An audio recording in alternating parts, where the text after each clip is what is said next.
All right. Good evening, and good evening, everyone. Welcome to. Okay.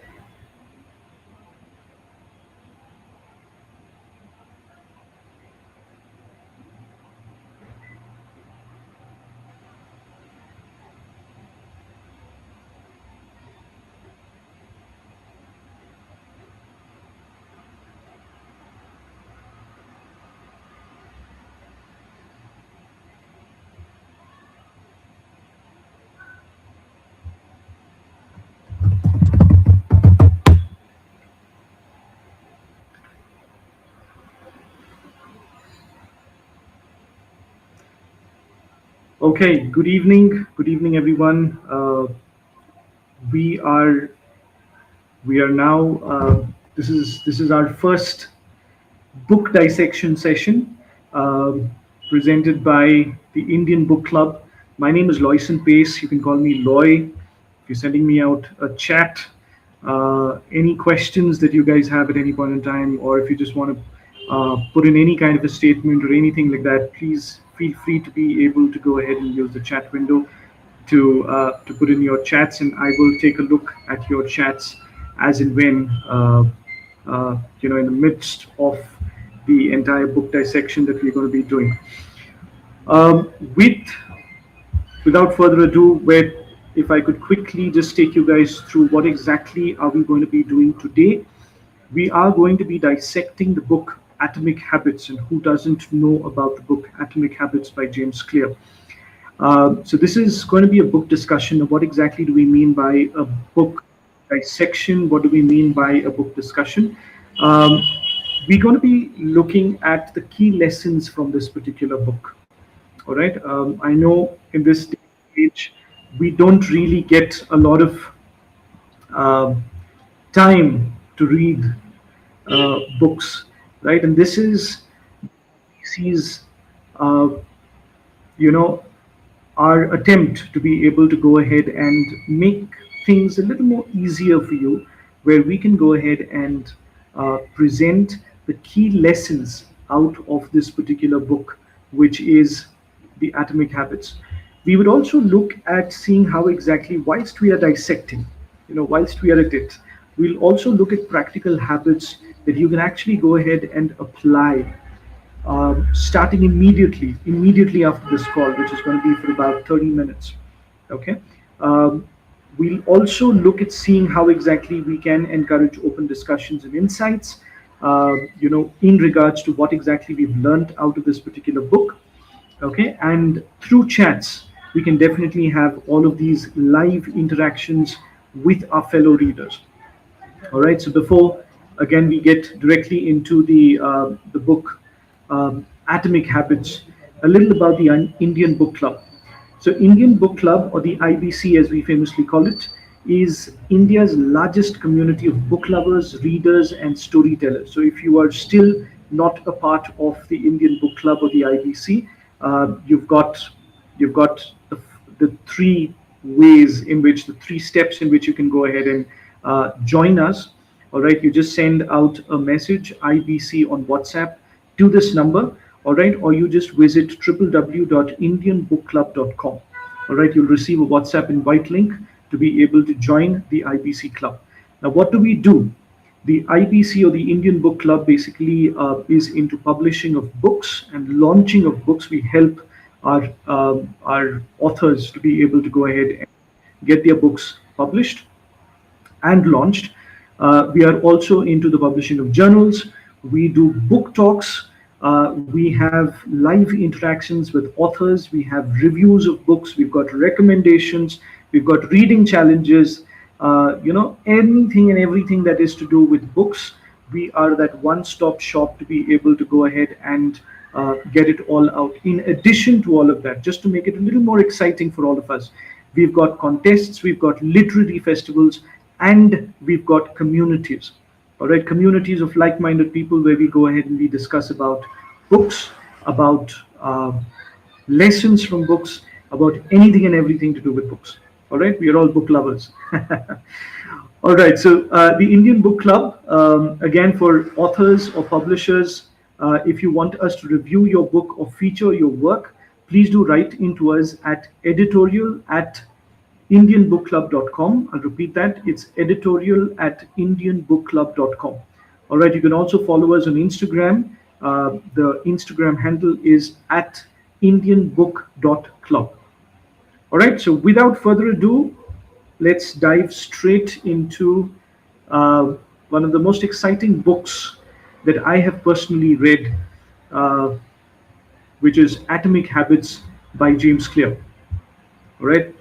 So James Clear has gone ahead and published this book, which went into, they've gone ahead and sold millions of copies when it comes to this book. And what we are doing as part of IBC is we're going ahead and we're trying to get the main lessons out of this particular book.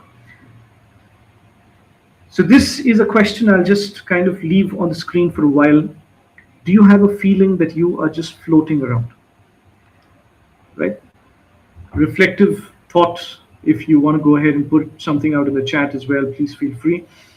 Do you have a feeling that you are just floating around?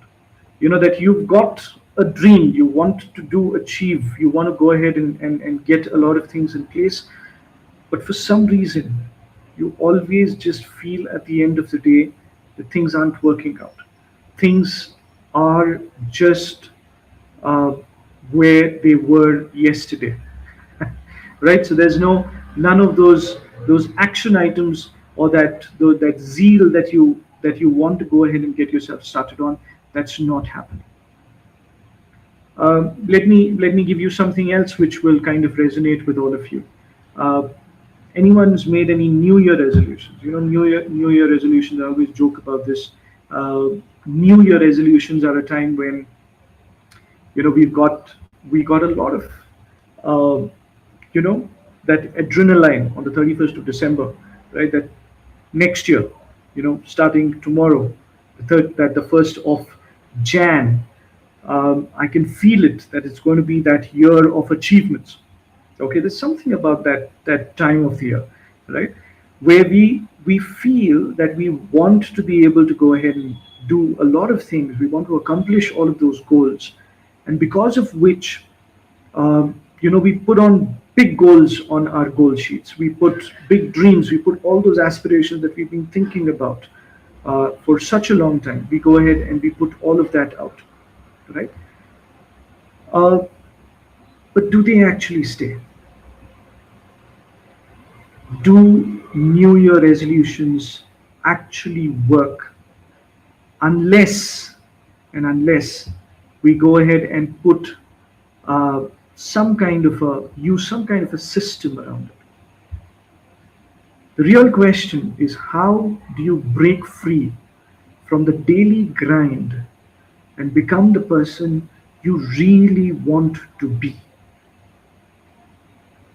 Right? And that answer is going to be found in this book called Atomic Habits. Just a quick graph to show you how massive action, that we dream of, that we want to go ahead and put in place, versus just those baby steps, just that 1% improvement. How does it, or where does it take us to the end of 365 days? That is at the end of the year.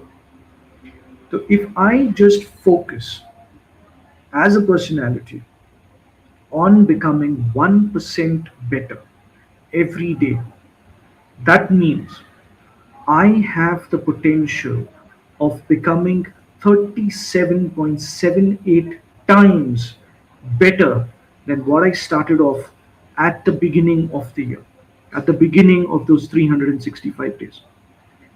On the other hand, if I go ahead and become 1% worse every day, okay, then I am only going to be at a 0.03 times better than what I started off as initially. So if you look at this graph, it's it's a timeline versus progress. All right, at the end of 1 year, all of us, if we just focus on becoming 1% better every day, mathematically speaking, integers based speaking, we going ahead and we are becoming 37.78 times better than what we started off at the beginning of the year. Forget about goals, is what James Clear tells us in his book.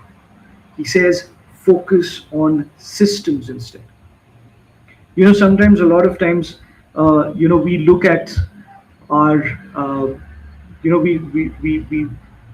we end up watching one of those motivational videos on YouTube, and we get pumped up completely, and we say, let me go ahead and I can feel it that this is going to be life changing right now. Okay, but then is it? How long does external motivation stay with us? It's not going to stay for a long time, right? Which is why James Clear goes ahead and says, forget about goals, just focus on systems instead. All right, and what are these systems that we are talking about? We'll get to it in just a while.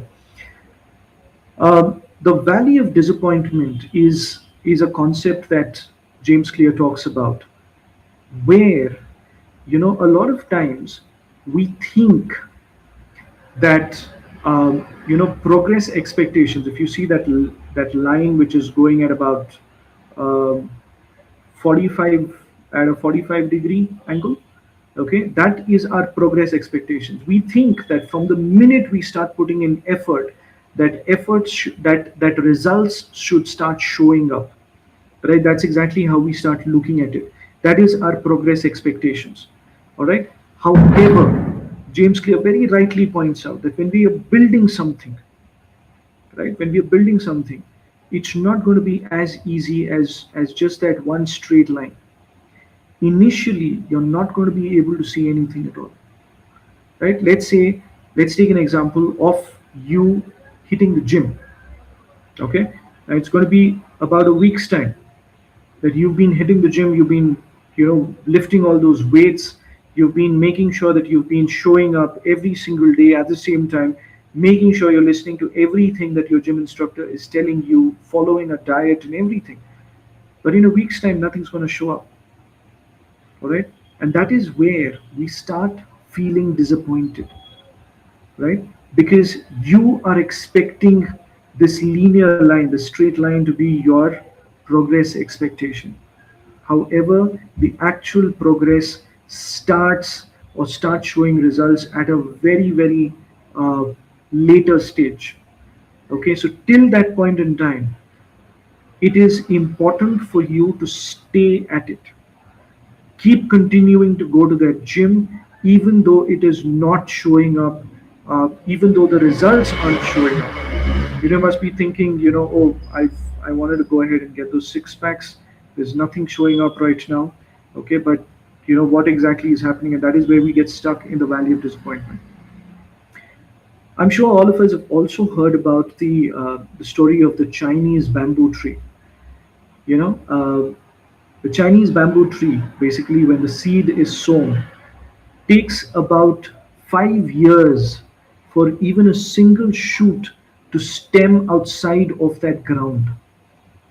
All right. So for 5 years, you need to be ensuring that you're nurturing it, you're fertilizing it, you're putting in that water, you're giving it the actual nourishment what is needed.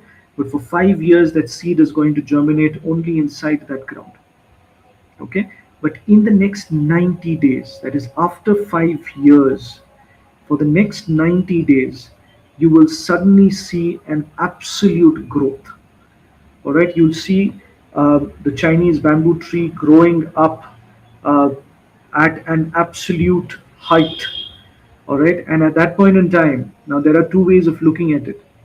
You can easily you could either say that the the the tree grew in just 90 days, or you could say that it took 5 years and 90 days for this tree to shoot up to the extent to which it has shot up.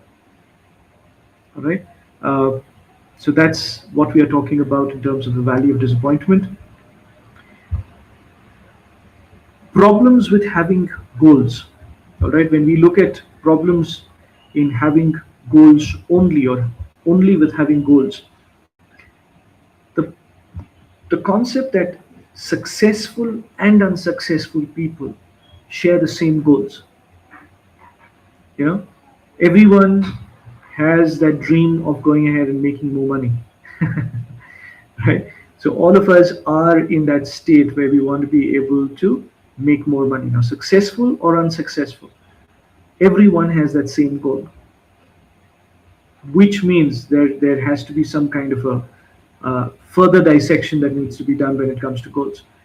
Achieving a goal, whatever that goal is that you've set for yourself, and the minute you achieve it, only changes your life for that particular moment of time, right? Because then you're saying, after achieving the goal, what next?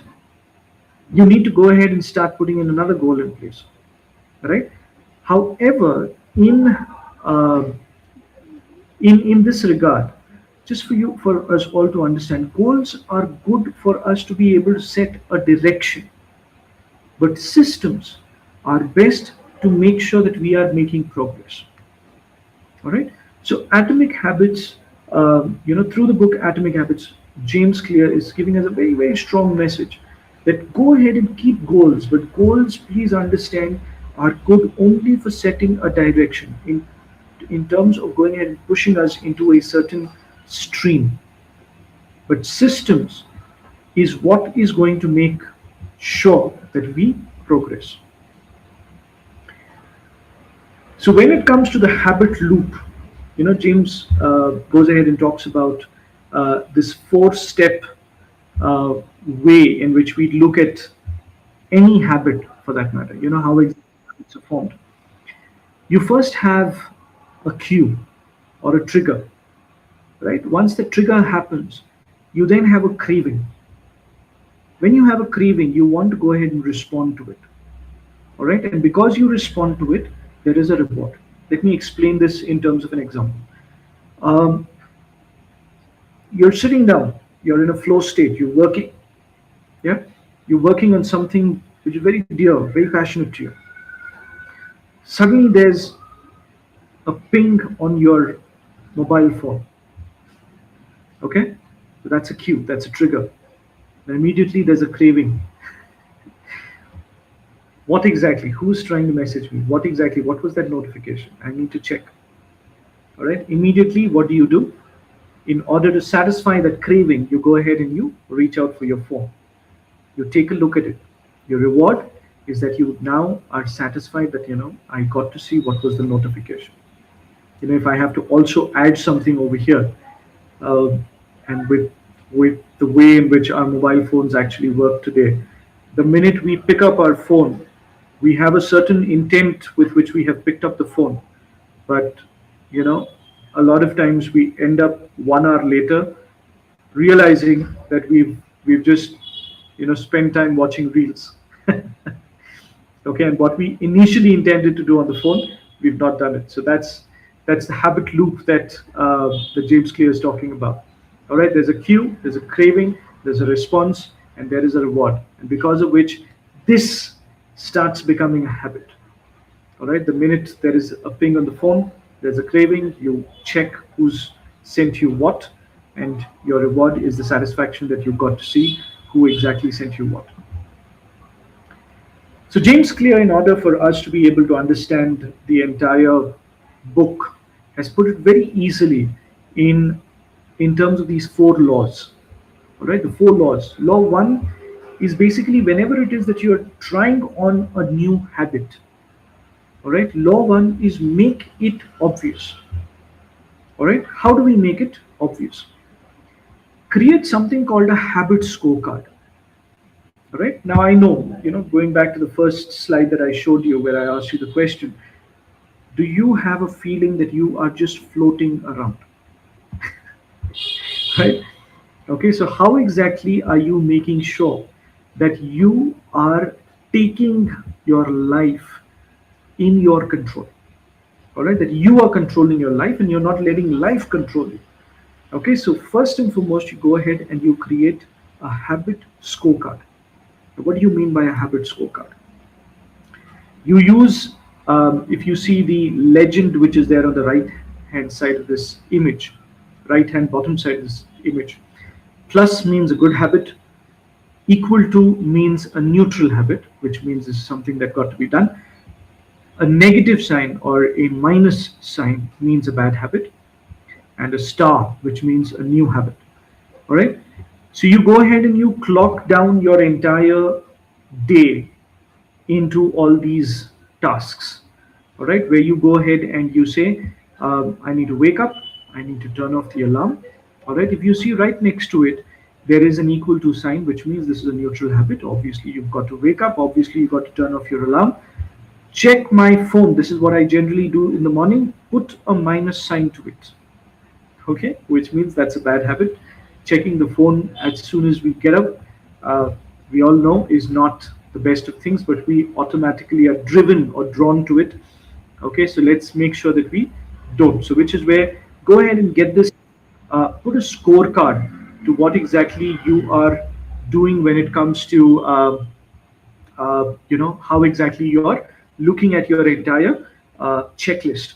All right, brushing of teeth, good habit. Making coffee, probably a good habit. Okay, whoever has made this has done it. I'm not the one. Okay, so if in case those of you who are saying that oh, drinking coffee may not be the best of things in the morning, make your own habit scorecard. All right, and go ahead with that. All right, so this is where you'll be able to kind of go ahead and get your entire stuff in place. All right, you'll be able to go ahead and control how your life is going so that you are able to say, this is something I want to continue doing, this is something I want to stop doing, this is something I want to start doing. The stop, start, continue part. And a beautiful quote by Carl Jung, where he goes ahead and says, until you make the unconscious conscious, it will direct your life and you will keep calling it fate. Right?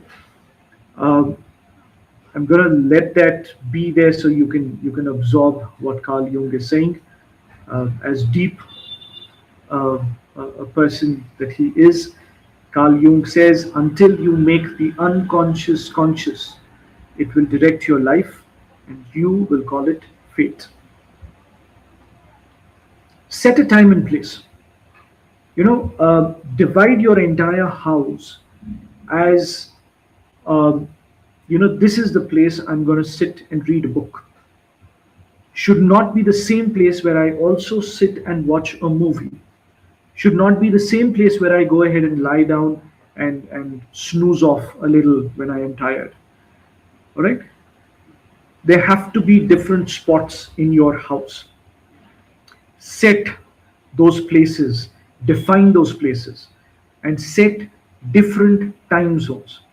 When I wanted to go ahead and start a reading habit in my house, uh, one of the things that I did was that I said, what, we used living room where all of us sit at the sofa. We dim the lights a little, okay, and all of us from 8 p.m. to 9 p.m. we're gonna sit down and read a book. Okay, that was the way in which we could get the kids influenced into reading books. All right, as well.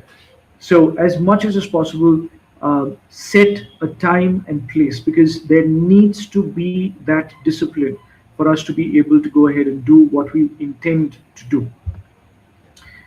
Habit stacking. Um, this is where you go ahead and say, the minute I am brushing with my teeth, I will also go ahead and do my yoga immediately after. So you're stacking up your habits. I will do my yoga immediately after I do my yoga. I will go ahead and I will also look at seeing how exactly uh, I can then go down for a run, right? So habit stacking, uh, add one uh, habit to another, something that you know is going to take place. You know that you're going to brush your teeth. Immediately after brushing teeth every morning, I'm going to go ahead and do my yoga. So this way, you know that the minute you've brushed your teeth, your next thing to do is open up the yoga mat and do the yoga, or whatever it is that you intend to do. All right, so use habit stacking as a method of being able to go ahead and get that in place. Now, the environment versus motivation. All right. So I had this friend of mine who once when I went to this friend's place, this friend told me that, Loy, I've stopped eating junk. Okay, I know I've been eating a lot of junk. Okay, and I realize the junk is not good.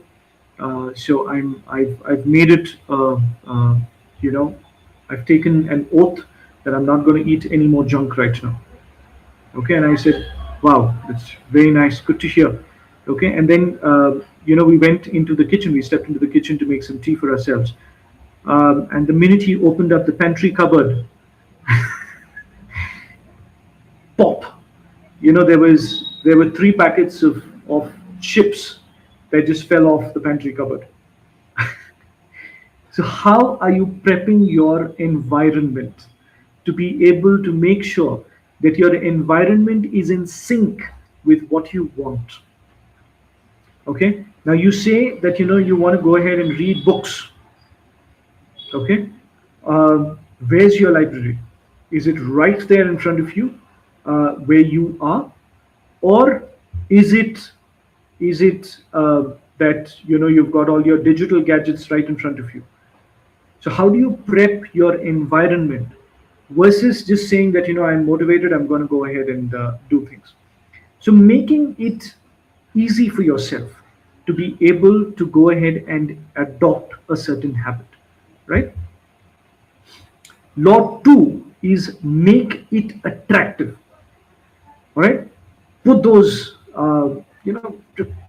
put those rewards in place. Reward yourself whenever you've got to go ahead and you've gone ahead and made progress, for that matter. So it is important. It is important that you go ahead and make it attractive. Otherwise, habits can otherwise be mundane and boring, right? All of us know that. So you do temptation bundling. Okay, so now let's say you love to do something. Let's say you love watching Netflix. Okay, but you also know that you got to get into this habit of staying fit. All right, how can you bundle these two things up? Something that you love doing and something that you just got to do. All right. Um, so instead of sitting down and watching Netflix, why don't you just stand in front of the TV, okay, and do some kind of home exercise whilst you're watching your series? All right. Temptation bundling. Whilst you are doing one thing that you love, do one more thing that you absolutely got to do. Okay, so one of the biggest excuses people give when they've got to start up a new healthy habit is, I don't have the time. Right? Think again. Do you not really have the time? Okay, so temptation bundling is one of those ways in which you can do two things at the same time. Group influence. And I always joke about this and I say that, let's say I want to go ahead and run a marathon. Okay, this year I want to go ahead and run a marathon. I go ahead and I speak to this friend of mine, and I say, hey, you know what? I want to go ahead and run a marathon. I'm going to be doing that this year. So somewhere around October or December, I'm going to be running that marathon. Okay. So now what do I do? We go ahead and the minute I've gone ahead and told this friend of mine that I'm going to run a marathon, the immediate thing that's going to come from this friend who's never run a marathon himself or herself is going to be, really, are you going to run a marathon? Are you sure? Can you? Should you? Just sit at home. enjoy life, right? But instead of that, I use group influence, which means I go up to somebody who has actually run a marathon in their life, and I go ahead and I tell them, you know what, I want to run a marathon. More often than not, what's going to come up is the fact that they're going to encourage you. They're going to say, you know what, brilliant, join the club. Uh, I'll tell you ways in which you can go ahead and prepare yourself to run that marathon, right? So, group influence. Associate yourself with people who can actually influence you, all right, to go ahead and achieve that particular habit. Law three, make it easy. Okay, we've got two more laws. Okay, and a couple more slides. Okay, so we'll get done in the next 8 or so minutes. This is just putting a time check in place. Law three, make it easy. How exactly do I reduce friction? The law of least effort. you know Make it easy for yourself to be able to go ahead um and join that gym which is closer or is in your vicinity, rather than saying, there's an amazing gym 12 kilometers away. Right? uh, what is going to happen is that you're not going to end up going to that gym over a period of time, because suddenly at one point in time, initially that motivation is going to die off, tear off, right? And at some point in time, you're going to start justifying to yourself, oh no, it was very far, so which is why I stopped. Right? So reduce that friction. Choose that neighborhood akhada which is there. Okay, it may be a smaller gym, it may be one of those local gyms for that matter. You may not have the best of equipment, but get started, right? Because it's closer to you. The possibility or the probability of you being able to visit the gym every single day is going to be a lot more. All right. The 2 minute rule. So every time you go ahead and think about, how am I going to make sure that uh, I do what I have decided to do. I show up. All right. At least spend 2 minutes in going ahead and getting ready to get out of the house. Okay. I know there are times when you'll feel, I think I've done quite a bit. It's been 7 days that I've been going to the gym.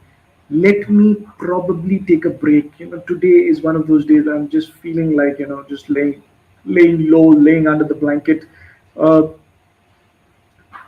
just do what you got to do for 2 minutes, which is in those 2 minutes you're going ahead, you getting into your gym wear, you're putting on those gym shoes, and you're just opening that door. 2 minutes.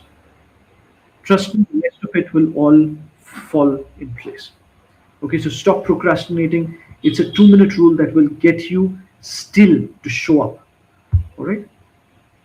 Breaking a bad habit, make it difficult. You want to go ahead and stop Instagramming for that matter. You want to stop using social media, all right, because it's been taking a lot of your time. Hide the app, all right. Hide the app. Put in one more step. Make it slightly more difficult to be able for you to be able to access that particular app. All right. Ways in which you can make it a little more difficult. You've been watching a lot of TV, been not watching a lot of series. Okay, so what you do is you go ahead, the last time you finished watching TV, keep the remote in a place which is unusual. All right, so that it takes effort for you to be able to search for that remote and go and get your remote in place. Make it difficult. That is how you can break a bad habit. And the last law, make it satisfying. At the end of the day, we need to be happy. That's the ultimate objective, isn't it, in life? Okay, whatever it is, whichever place that we operate out of, whichever economic standard of living that we are in, whichever house we are living in, whichever city we are living in, at the end of the day, we all need to feel satisfied. We need to be happy, right? How do we do that? Uh, we need to understand that there is a mismatch between immediate and delayed returns. So if you go to understand what exactly is the difference between this, something that feels very good at the beginning, all right, as a habit, may not really end up in something which is good for you, versus something that in the initial stages is very painful, that you've got to go, you feel you've taken a longer route, or you've taken a more difficult road for that matter. Uh, but at the end, there is always going to be good, healthy returns that's going to come in. Let me, something between immediate returns and delayed returns. Uh, let's take the habit of getting into smoking versus hitting the gym again. All right. So initially, it looks all hunky dory. You feel totally cool about the fact that you're smoking, and you're doing something which is looking absolutely, putting you into a different league altogether. All those kind of things, right? But then you know where exactly you're headed towards. Okay, versus when you hit the gym, initially you're going to come home back with body aches. You're going to come home with saying, oh my gosh, this is so difficult and all that stuff. But the minute you get to that level where you've got that six pack, you start feeling fit, you start feeling absolutely healthy. That's a different uh, address altogether. Right? So the mismatch between these two, rewarding yourself and feeling successful. Don't just wait for uh, you to be able to reach only that particular end goal. Keep smaller goals as well and reward yourself. Feel successful. It's okay, it's absolutely fine if you've got to go ahead and reward yourself, or celebrate those little achievements, those little milestones that you've got to achieve in life. In spite of all of this, you know, you've read the book uh, Atomic Habits, or you've gone ahead and you've attended this session, which is almost equivalent to reading that particular book, and you've got completely gung ho about the fact that okay, yes, I think I want to go ahead and get things in place. Life will get in the way. Life will throw situations where it will get difficult for you to be able to make sure that you're keeping up with that habit. All right, but that's life, and that is what life will do. All right, it's about you exactly. How do you still make sure that you turn around, that you walk away from those situations, and you still show up. All right, so life will get in the way. Do not break the streak. What you started basically is like a chain reaction. Everything has is helping you either build a good habit, or is helping you build a bad habit. Anything that you do, okay, that's the most uh, uh, that's the reality of life, right? You go ahead and you check your phone, you think it's a big deal. I mean, what am I doing with this? But you are programming yourself for distraction. You are programming yourself to be not in the flow state, right? But if you practice and if you focus on making sure that what you've got to do is got to be done, is where you will make sure that you do not break the streak. Have an accountability partner. All right, could be your spouse, could be your best friend, could be your parents, could be your siblings, could be your kids. But keep, or make sure, or even could be social media for that matter.